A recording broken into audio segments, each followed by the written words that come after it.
નમસ્કાર દર્શક મિત્રો, આપ જોઈ રહ્યા છો ગુજરાત ન્યૂઝ 86 અવનવા સમાચાર મેળવવા માટે આપ અમારી ચેનલને લાઈક કરો, શેર કરો અને સબસ્ક્રાઇબ કરો।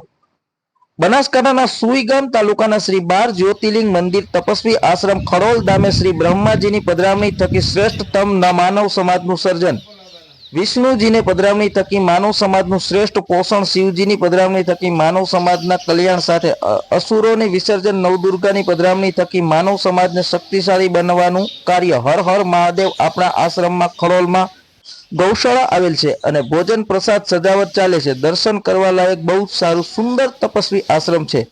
આશ્રમમાં સેવાભાવી મહેશગીરી બાપુ અને એમનો સહપરિવાર બહુ સેવા કરી રહ્યા છે અને આવતીકાલે ગુરુ પૂર્ણિમા મહા ઉત્સવમાં હજારો ભાવિ ભક્તો દર્શનનો લાભ લેવા પધારશે। નવરાત્રી, દિવાળી અને આવેલા તહેવારો દરમિયાન ઉજવવામાં આવે છે। હર હર મહાદેવ મંદિર ખડોલ ધામે પરમ પૂજ્ય શ્રી કિશનગીરી બાપુનો સંદેશ।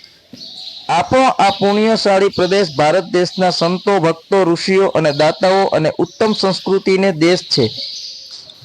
મહાભારતમાં કાળ ચાલી રહ્યો છે, દરેક જીવન બસંતીઓનું અનુભવ રહ્યા છે। જીવનને જીવ ઉપરથી વિશ્વાસ ઘટતો જાય છે, સ્વાર્થ વિતૃતિ ઉત્તરોત્તર વધારો થાય છે, વિવેક સંસ્કાર પવિત્રતા ઉપણ વર્તાઈ રહી છે, આરોગ્યપૂર્વક આયુષ છે ઘટતું જણાય છે।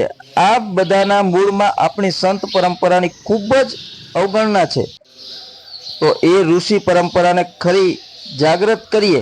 મહાભારત, શિવપુરાણ જેવા આપણા પવિત્ર ગ્રંથોનું વાંચન, મનન, ચિંતન અને પ્રોત્સાહન આપીએ, એમાં મદદરૂપ થઈએ, શુદ્ધ ભાવનાથી જોડાઈએ।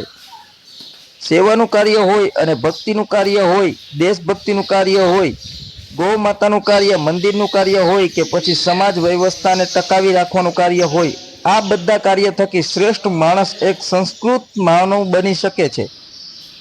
તો આવો આપણે સાથે મળી પવિત્ર કાર્ય થકી શ્રેષ્ઠ માનવ સમાજનું નિર્માણ કરીએ। ધન્યવાદ। અહેવાલ ઓમપુરી ગોસ્વામી, બનાસકાંઠા, ઉત્તર ગુજરાત।